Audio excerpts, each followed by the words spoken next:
Right, everyone. I am pleased to announce or to introduce our next speaker for this afternoon, or I guess it could be wherever you're tuning in from this today. Our next speaker is Dr. Sandy Shultz. Dr. Shultz is a professor at Vancouver Island University, where he established and directs the Vancouver Island Center for Trauma and Mental Health Research. He is also a professor at the Department of Neuroscience, Monash University, where he leads the Monash Trauma Group. His lab applies a translational approach that involves parallel clinical and preclinical studies to provide complementary insights into brain injury pathophysiology, biomarkers, and treatments. In 2022, he established an Australian-wide research program focused on the topic of intimate partner violence-related brain injuries and is now engaged in similar research programs in Canada. So please join me in welcoming Dr. Shultz to our program today.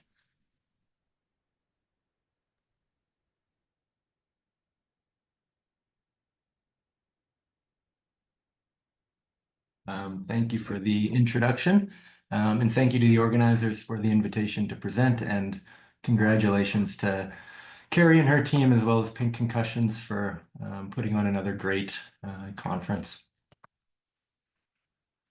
So as Kathy said, I'll be presenting some of the work we've been doing in Australia over the past 2 years, 3 years. Before I start, I'd like to firstly acknowledge the postdocs and the research coordinators, as well as the PhD students who have really done the heavy lifting in this project. I'd also like to thank and acknowledge our lived experience partners, as well as the individuals who have participated in the studies and shared their stories. I'll also give a content warning, not only for the IPV content, but I'll also be discussing some animal research and showing some illustrations of those models, which can also be confronting in nature. So I know some of this will be redundant for those of you who have attended most of the conference, but for those just signing in, I just want to briefly go over some key concepts that have emerged in the past 5 to 10 years within the mild TBI field more generally, and reframe those in the context of IPV, just to highlight some key knowledge gaps within the field. So firstly, what we've learned over the past 5 years, due in large part to some large multi-site consortiums, is that mild TBI really isn't as mild as historically thought. Many mild TBI patients go on to experience persisting and debilitating issues after that injury. And so when we think about this in the realm of IPV, where approximately 1 in 3, 1 in 4 women worldwide experience IPV, depending on the estimates, up to 90% may report some evidence of a past injury. And so even if you do some conservative calculations, this comes out to a huge number of adult women who are currently dealing with IPV-related brain injuries and potentially those long-term detrimental consequences. Another kind of notoriously problematic area in mild TBI in general is that it's very difficult to diagnose and often relies on witness or self-reported accounts. I'll get into this later on in the talk. Sorry, this comment's popping up. I'll get into this later on in the talk, but there's a number of reasons why this is problematic, particularly in the IPV setting, where individuals may be unwilling or unable to self-report the events that have occurred. Another emerging finding in the mild TBI field is that after a mild TBI, there can be biological changes that persist in the brain, even beyond the resolution of symptoms. And it's thought that this period can represent a temporal window of increased vulnerability, especially if another brain injury occurs within that time. And so it's this evidence in mind that has helped shape policy and protocols in sports and military settings. So for example, the Australian Rules Football League is mandated now a certain recovery period after a concussion to allow the brain more time to recover. Unfortunately, mandatory recoveries don't exist in the IPV setting. And we also know that, unfortunately, many victim survivors will experience violence in near succession to each other. And so it's possible that those repeated events are occurring when the brain is in a period of increased vulnerability. Building on this, there's also evidence from other settings, such as sports and military, that repetitive mild TBIs can have more severe and long-term neurological consequences. Now, there is some research now being done in the field of IPV and some initial findings coming out. For example, a recent paper by the Doms O'Connor group showing that in post-mortem samples of individuals with a history of intimate partner violence, there's evidence of vascular pathology, axonal injury, as well as some inflammation around this damage. And then the last kind of key concept I'd like to highlight is we're also learning that concomitant factors that occur at the same time or near the mild traumatic brain injury can alter pathobiology as well as recovery. So for example, an orthopedic trauma or a fracture can influence how the brain responds to that injury. In the IPV setting, these concomitant factors, there's many of them. So in addition to orthopedic traumas, there's also other forms of direct insult to the brain, including non-fatal strangulation, which represents an ischemic, hypoxic, potential reperfusion injuries, as well as it's occurring on a chronic backdrop of stress. So both of these can also have direct influences on the brain, and we don't really know how they interact with a mild TBI. So it's with this in mind that not only do I hope that it conveys the concept that IPV-related brain injuries can be more severe, but also illustrates how complex they can be, and depending on the combination of insults that occur, whether or not they are unique.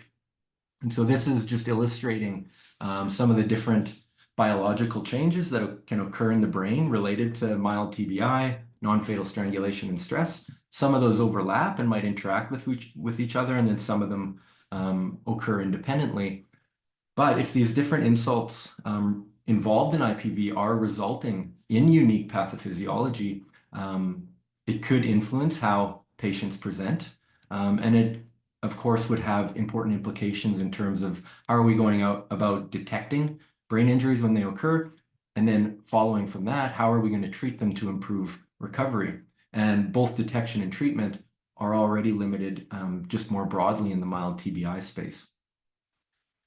It's also with this complexity in mind that what you'll see throughout the talk is this thread that animal models could be used to help address some of the knowledge gaps related to IPV brain injury and complement some of the human research that's ongoing. So in 2022, we received some funding to initiate one of Australia's first biomedical research programs into intimate partner violence-related brain injury. Our team consists of individuals from a range of disciplines, including neuropsychologists, social workers, emergency clinicians, neurologists, legal experts, radiologists, and scientists. We're spread across Australia. We also have partnerships with some of Australia's leading domestic violence and brain injury associations. And this work also involved some international collaborations, particularly with Paul Van Donkelaar and Karen Mason and SOAR out of Canada. And so with this initial program, we really wanted to begin to provide insight into three key facets. First, beginning to investigate the acute consequences of IPV brain injury and developing and identifying better methods to detect and diagnose these injuries. Second, we wanted to examine what the long-term repercussions of IPV brain injury were, and also incorporate some biomarker methods into that chronic setting. And then third, building on that, developing and identifying treatment and rehabilitation methods that could ultimately mitigate some of those long-term consequences. So for the next 30 minutes, I'll go through each of these pillars and give you an idea of some of the work that we've done and the direction of where we're heading. So beginning with the acute consequences and diagnosis, just want to begin by delving a bit deeper into the issue of detecting brain injury in the IPV population. So firstly, an initial problem is that depending on the setting, there's still a great deal or lack of awareness surrounding just how prominent traumatic brain injury is in IPV. And so oftentimes brain injury isn't even being screened for. And again, it's really important that it is detected, because if it isn't, it's not going to be considered in the consequent care and support of the individual. Now, even if traumatic brain injuries are screened for, we still have this reliance on self-report. And further to that, a lot of the symptoms and signs of a brain injury can overlap with other factors, so they're not specific to a brain injury. So for IPV patients, there's a number of reasons why they may be unwilling or unable to report on the mechanisms of injury, as well as their signs and symptoms. The witness accounts are going to be relatively rare because the primary witness is often the perpetrator. And then the signs and symptoms, again, can be affected by other things that are occurring in intimate partner violence, for example, stress. Moving into other forms of brain insult common in IPV, such as non-fatal strangulation. So while we know more about mild TBI, we really know very little about what the signs and symptoms or the pathophysiology of non-fatal strangulation. We also know very little about how that actually interacts when it occurs at the same time as a traumatic brain injury. So what we propose is that objective biomarkers would be very useful in this context. And in particular, we have an interest in blood-based biomarkers. And so there's a number of different candidates that are currently being explored by ourselves and many others in the brain injury field. Today, I'm going to focus on blood protein biomarkers, and in particular, UCHL1, which is a marker of neuronal injury, neurofilament light, or NFL, and tau, which are markers of axonal injury, GFAP, which is a marker of glial damage or astrocyte damage, and then interleukins and cytokines, which are inflammatory mediators. And the reason we think that this is a promising avenue to explore in the IPV brain injury setting is that ourselves and others have done a lot of work in the mild TBI space and showing that there could be efficacy for blood biomarkers to improve the diagnosis of mild TBI. So, for example, our group's been involved with some past work that was done out of the Alfred Hospital in Melbourne, where 74 mild TBI patients, again, these are not IPV patients, but just broadly mild TBI patients, were recruited. And at 6 hours, or within 6 hours post-injury, and then again at 7 days, we collected some blood so that we could look at plasma blood biomarkers that I just mentioned, as well as investigate symptoms and cognitive function in these patients, and then compared them to some uninjured controls. So I won't get into all of the findings. I just briefly want to highlight that for each of these markers, GFAP, interleukin-6, and UCHL1, within the first 6 hours, they were quite effective at distinguishing concussion patients compared to the uninjured controls. And then when we get out to the 7-day time point, there's still biomarkers even that far removed from injury that could be sensitive, where we see neurofilament light is still quite good at distinguishing between the concussion and control groups. So neurofilament light has this delayed elevation. And so building on this research, we then kind of use that as a template for an initial study, kind of a feasibility proof of concept study focused on intimate partner violent brain injury patients.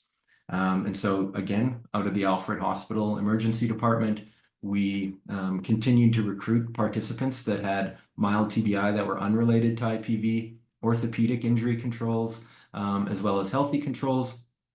But this time we included the IPV patients who had had a diagnosed mild traumatic brain injury. And as you'll see on the next slide, some of them also had a concomitant non-fatal strangulation. Again, this was a feasibility study, so the numbers are quite low. Just under 40 patients were recruited.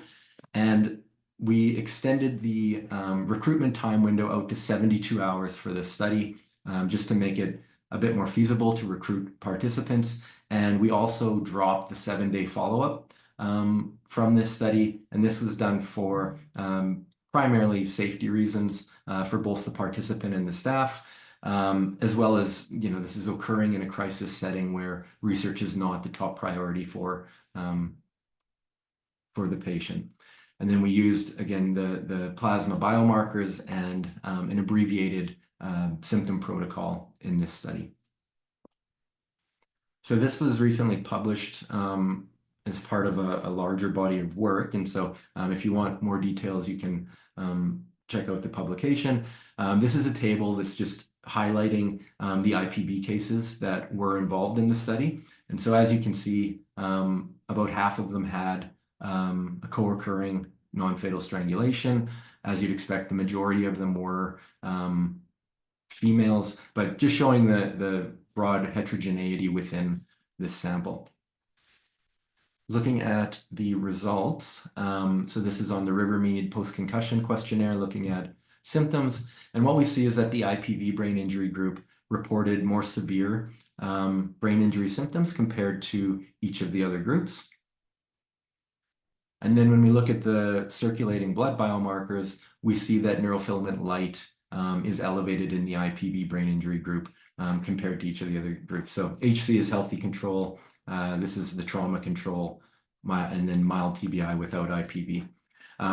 But this was quite a surprising result because, as I mentioned in the previous study, neurofilament light often has this delayed increase in expression. And so to see it so acutely after the injury was atypical, and I'll get into some speculation around that in a few minutes. So overall, we thought the study was a success in the sense that we found some initial evidence that IPV-related brain injury resulted in worse symptomatology, also resulted in some abnormalities that could be detected via blood biomarkers despite the small sample size. But with that said, again, this is a highly heterogeneous condition. It's also occurring in a crisis setting, and so it's difficult to conduct really comprehensive research in this area. There's a lot of other confounding and potentially modifying factors that could be at play in addition to the brain injuries, and we still know very little about what happens with non-fatal strangulation in and of itself, in addition to what happens when it's combined with a mild TBI. And so it's with that in mind that in parallel with this study, we also set off to develop a rodent model of IPV-related brain injury. So within the preclinical TBI field, there's many different mild TBI models that already exist. So we didn't need to reinvent the wheel there. But what was lacking is a model of non-fatal strangulation. And so we wanted to develop the first rat model of this condition. So Mujin Sun, who's a postdoc in the group, set out to do this. And when she was conceptualizing it, she wanted to come up with a model that, if shown to be useful, was accessible and affordable, and something that other labs around the world could readily adopt to begin to also examine this issue. And so she came up with a very simple yet clinically relevant model where the apparatus itself is just this stainless steel platform, and from that extends this narrow extension. And what that'll ultimately allow for, and I'll show an illustration of it with the rat on it in a second, is that the rat can be placed on its back, and then across the trachea and the vasculature of the neck, a weight can be suspended to cut off blood supply and oxygen supply. And so this is what it looks like in practice. You can see that the rat is under continuous anesthetic, and then we're also monitoring the blood oxygen saturation via a pulse oximeter. So Mujin, in her initial studies, characterized how long of a strangulation was required in order to induce some hypoxia and ischemia markers within the brain, while also avoiding mortality. And what she settled on was that 90 seconds was the ideal strangulation time. And so with that, she then proceeded and began to apply the model to investigate some of the questions I raised earlier. For example, what occurs in the brain and blood biomarkers with non-fatal strangulation, and what happens when we combine it with a mild TBI. So she did this in female Sprague-Dawley rats, and rats were assigned to one of 4 injury groups. a sham control, a isolated mild TBI, and for this we used the lateral impact model, which has been well characterized in the past. For the non-fatal strangulation group, they received the 90-second strangulation, and then a fourth group where they received the mild traumatic brain injury, and then immediately after received the 90-second non-fatal strangulation. And then she allowed for 2 recovery times, an acute 2-hour recovery period, followed by a 1-week more subacute recovery period. So this slide is essentially just showing that the non-fatal strangulation is effective in reducing blood flow and oxygen saturation. And so this figure is looking at cerebral blood perfusion. This was done with a probe that's inserted into the brain. And so this is a terminal experiment. And so what you can see is a rapid drop in cerebral blood flow, and this remains throughout the 90-second strangulation. In the blood oxygen saturation measure, here, because we're measuring it via a pulse oximeter on the paw, you can measure it throughout recovery. And so you can see, again, there's this steep decline in oxygen saturation, but it recovers by the time that the animal is self-righting. In terms of how this is impacting the animals functionally, so in the hours after the injury, they're tested on a beam task. So the rat's required to cross a meter-long narrow beam, and we measure how many slips and falls they have and how long it takes them. And so what we see is that it's the rats that have had the combined mild TBIs and strangulations that perform worst on this task, where they're having more slips and falls and taking longer to cross the beam compared to the other groups. In the days after injury, we also test them on the water maze to assess spatial cognition. And so here the rat's placed in a circular pool of water, and to escape the water, they have to find this hidden platform that's submerged a couple of centimeters beneath the surface. And there's spatial cues that surround the pool that they can use to help orientate themselves. And so again, here we're seeing that it's only the combined injury setting that's resulting in longer search times to locate that platform, indicating impaired cognition. We also sent some blood over to our collaborator, Cheryl Wellington, at UBC. And Cheryl had developed some rat biomarker assays that kind of align with what can be done in humans. And so she looked at GFAP, which is again a marker of astrocyte damage, as well as neurofilament light as a measure of axonal injury. And so at 2 hours post-injury, we see that it's only the combined injury group that's showing an elevated level of GFAP.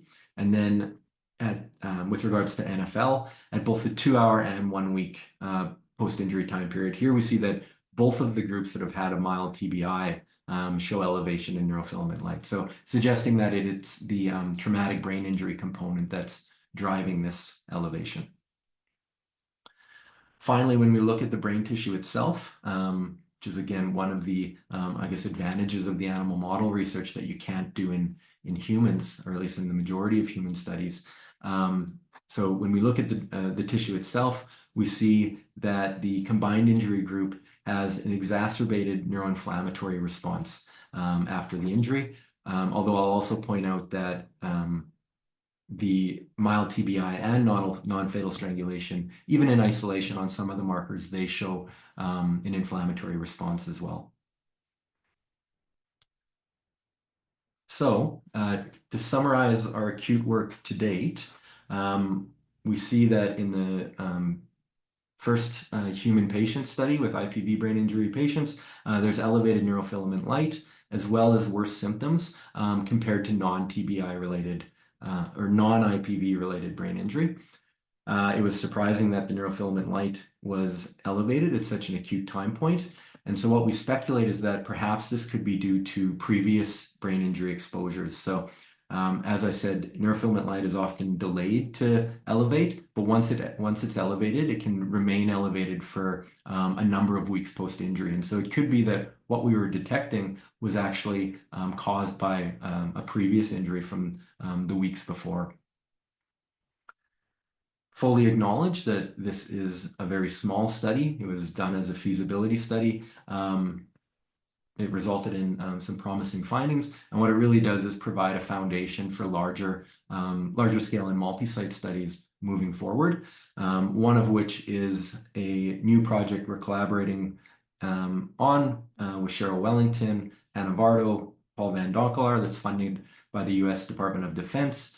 And again, here we'll do a much more comprehensive evaluation and a larger scale evaluation of a range of blood biomarkers after intimate partner violence related brain injuries.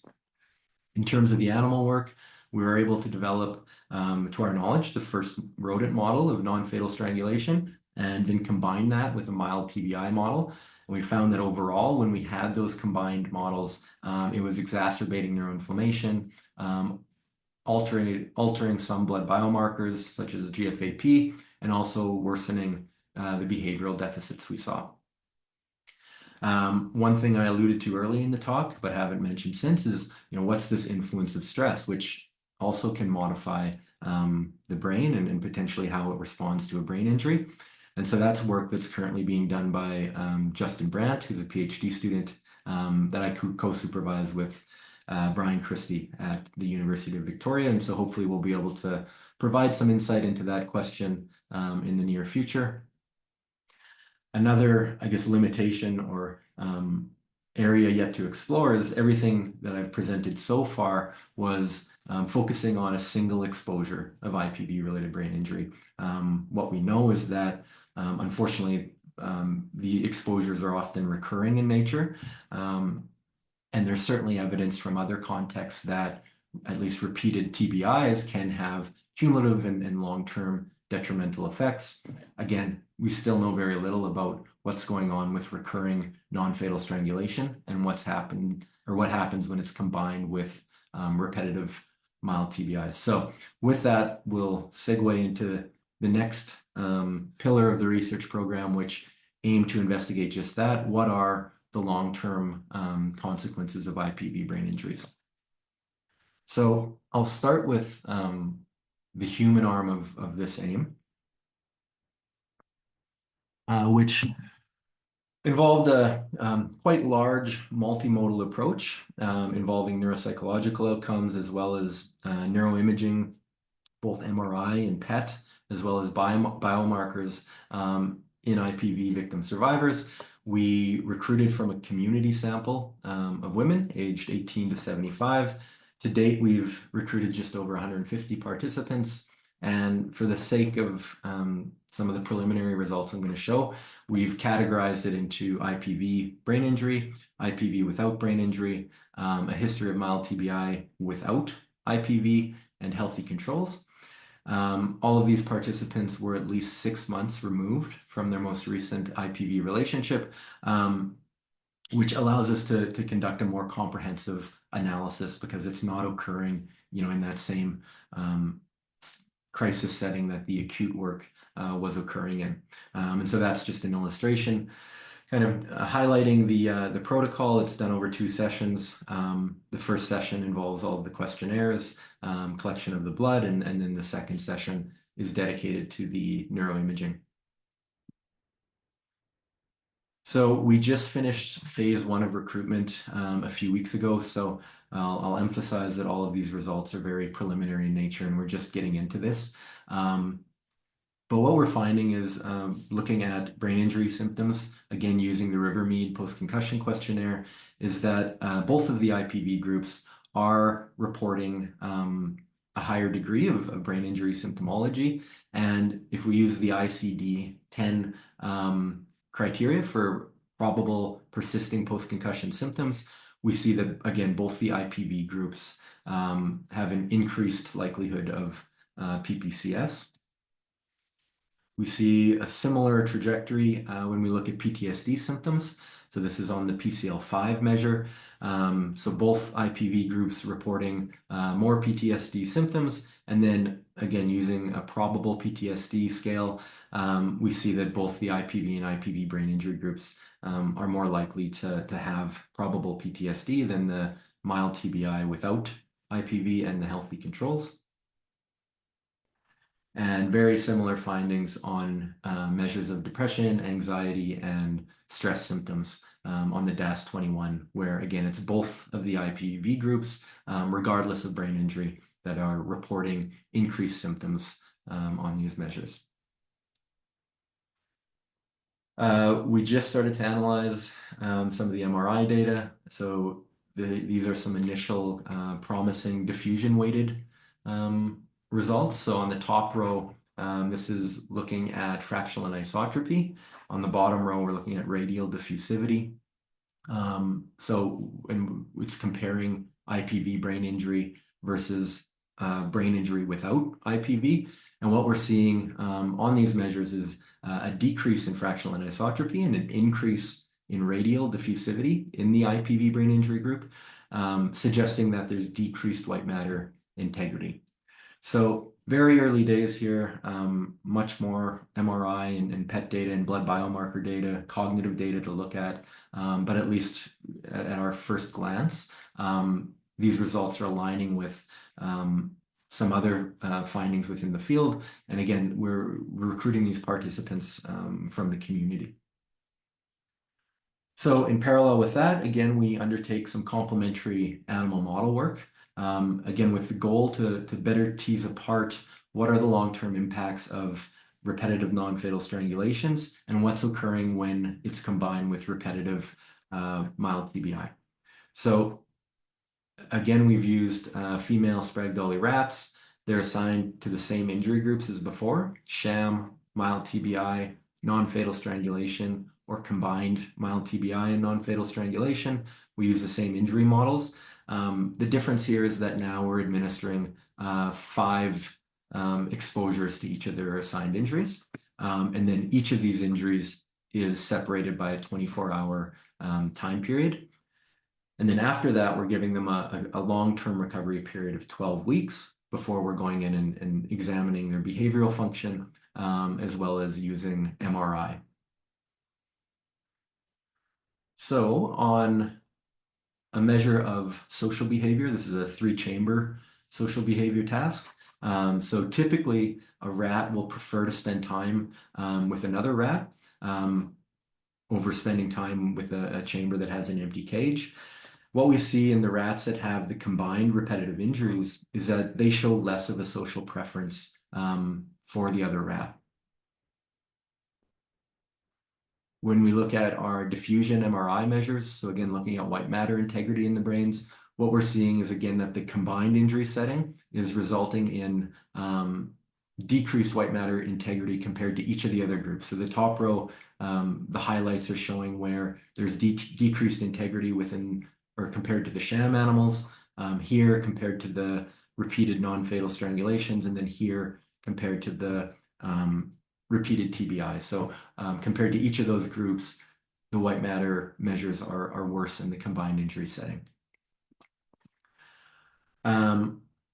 There's also some measures where we see that, again, similar to the acute work, it appears to be largely the traumatic brain injury component that's driving some of the changes. So, for example, when we look at pleasure-seeking behavior as a measure of depression-like behavior, we can look at the sucrose preference test. So typically, a rat will prefer drinking sucrose or sugar water compared to normal water. However, the groups that are given repetitive brain injuries or repeated TBIs, both in the kind of isolated or in the combined setting, they're showing less of a preference for this. In the water maze, which is again looking at cognitive function, we're seeing that, again, both of the groups that had repeated TBIs are taking longer to locate the hidden platform. Similarly, when we look at brain atrophy on MRI, both of those groups are showing some subtle atrophy when compared to sham controls. So to summarize the chronic human work to date, we are seeing evidence of worse PPCS, PTSD, depression, anxiety, and stress symptoms in our IPV participants. And there's also a higher prevalence of probable PPCS and PTSD as well. When we look at our preliminary findings from the diffusion MRI, we are seeing some initial evidence that the IPV brain injury participants have decreased white matter integrity compared to those that have sustained brain injuries in other contexts.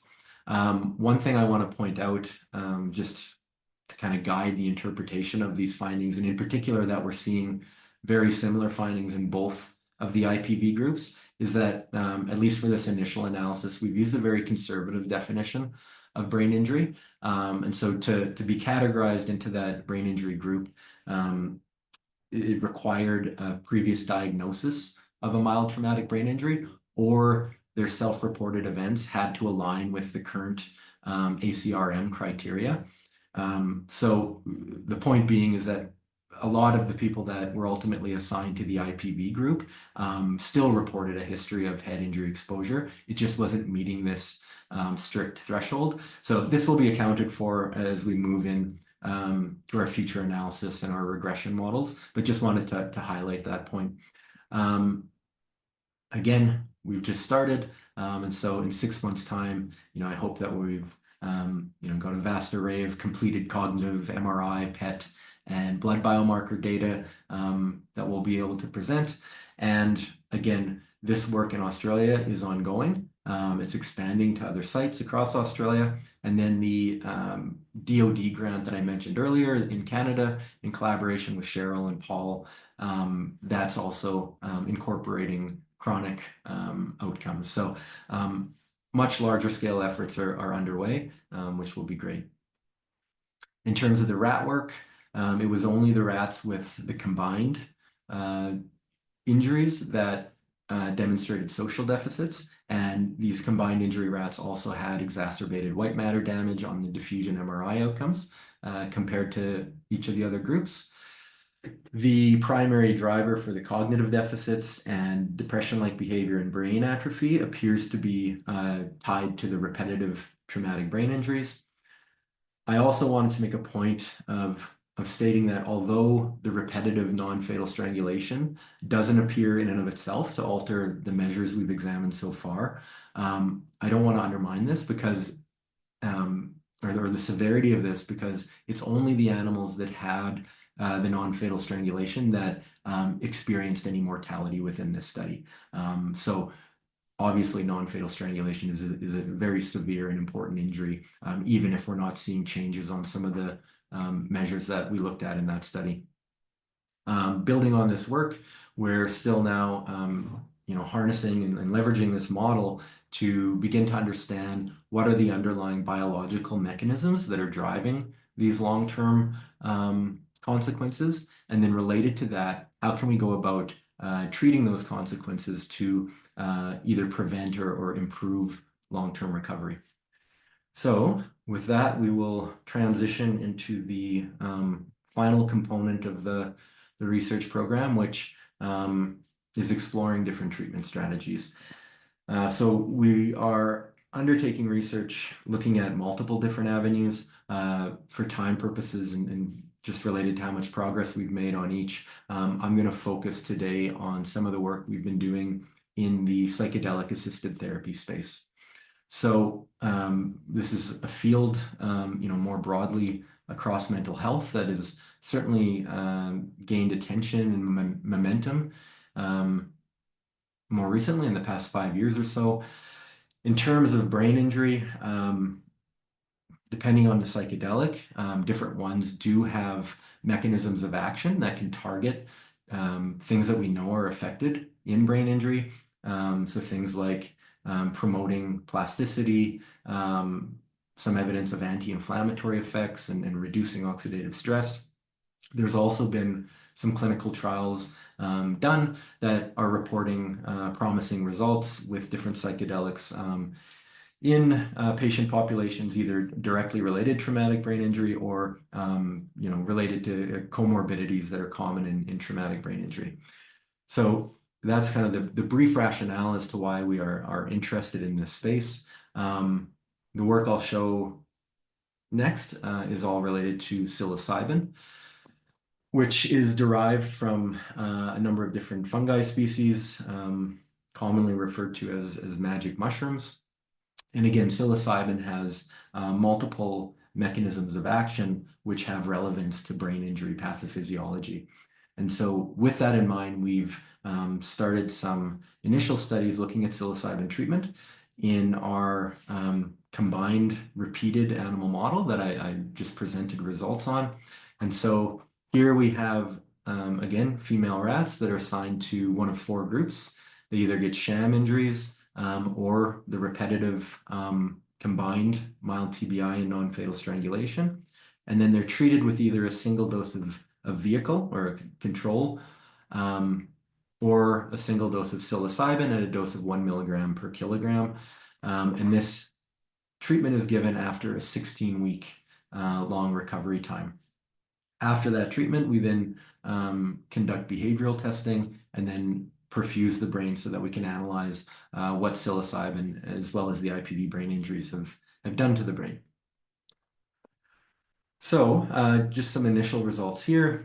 Again, these are unpublished, but when we look at depression-like behavior after the repetitive injuries, what we're seeing is that the rats that are given the repetitive injuries and are treated with vehicle, again, they're showing evidence of depression-like behavior where they're engaging in less pleasure-seeking activities in the sucrose preference test.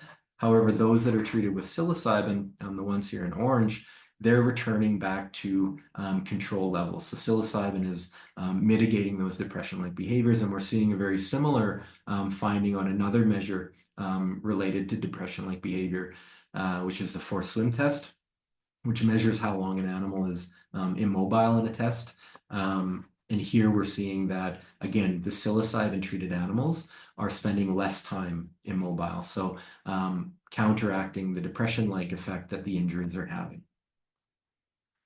When we go in and we look at the brain tissue, we're seeing a number of different changes at a cellular and molecular level. So this top row is showing reelin-positive cells. So reelin is a protein involved in a number of different neuroplastic cascades. And so again, when you have the brain injury and they're untreated or they're treated with the vehicle, you see a decrease in reelin-positive cells.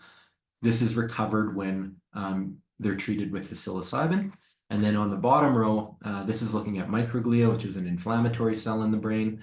And so after repetitive brain injuries, we see an increase in activated microglia. This is reduced with the psilocybin treatment, and previous research has implicated chronically activated microglia in neurodegeneration and other detrimental effects after brain injury. So some initial insights into how psilocybin might be acting on the brain and ultimately influencing behavior. But as I said, this is still preliminary and unpublished work.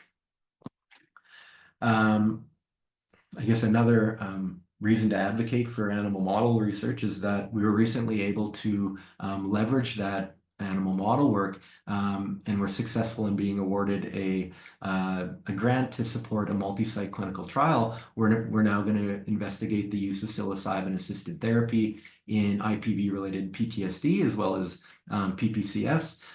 This is in collaboration with partners at Roots to Thrive, as well as the University of Calgary and University of Victoria. So this was just announced, and we're currently going through the approval process, and we're hoping to launch this in early to mid 2025. So I think I better wrap things up. So in summary, IPV brain injury is very common, it's complex, and depending on the form, could be unique. And so with that said, it's likely inappropriate just to generalize what we know from other mild TBI fields to the IPV setting. It's also very difficult to study purely in humans due to this complexity. And I hope I've been able to support the notion that animal model research can be complementary here. In the acute setting, our initial results in patients show that there appear to be worse symptoms as well as elevated neurofilament light in emergency department patients presenting with IPV-related brain injuries. We also developed the first non-fatal strangulation model in rats, combined that with the mild TBI model, and found evidence that those combined injuries are exacerbating pathophysiology, changing some blood biomarker profiles, as well as worsening behavioral measures. In the chronic setting, our initial results are consistent with other past work. Our work, which might distinguish it a bit, is that it is coming largely from a community sample, and we're still seeing really high levels of brain injury symptoms, PTSD, depression, and anxiety symptoms, as well as increased incidence of probable PPCS and PTSD. And we've still got some ongoing multi-site studies and much larger studies that are ongoing in Canada and Australia that will provide more insight into this. And we've got some promising initial treatment studies in our preclinical model, particularly with psilocybin. And yeah, we're excited to get started on some RCTs in the new year. So still much work to be done, but I think there's some great teams formed in Canada, the States, Australia, and other places worldwide that will provide some important insights over the next few years. I'd like to thank all the Institute's funding partners, other members of the research team that I didn't mention in the talk, in particular, Charlotte Copus and Abby Clark, who are new PhD students. Really quick shout out to a upcoming conference that I'm co-chairing in beautiful Victoria. It would be great to get a lot of submissions and good representation related to IPV brain injury work. So please submit abstracts. And I don't know if I've left any time, but I'm certainly happy to take comments or questions during the social hour that follows the talks. Thanks. Wonderful. Thank you so much, Sandy, for that fascinating talk. I think just really neat stuff from that translational perspective, right? And using these animal models to see how they can inform our work here. And just the pillars of work, looking at diagnostic to all the way to treatment. So really comprehensive approach there. Really looking forward to seeing the follow-up work that you all have planned up in the coming studies and such. I think for the sake of time, we'll probably scoot on to our next, what's next on our program, but thank you for sticking around for the social hour and hopefully answering some questions there.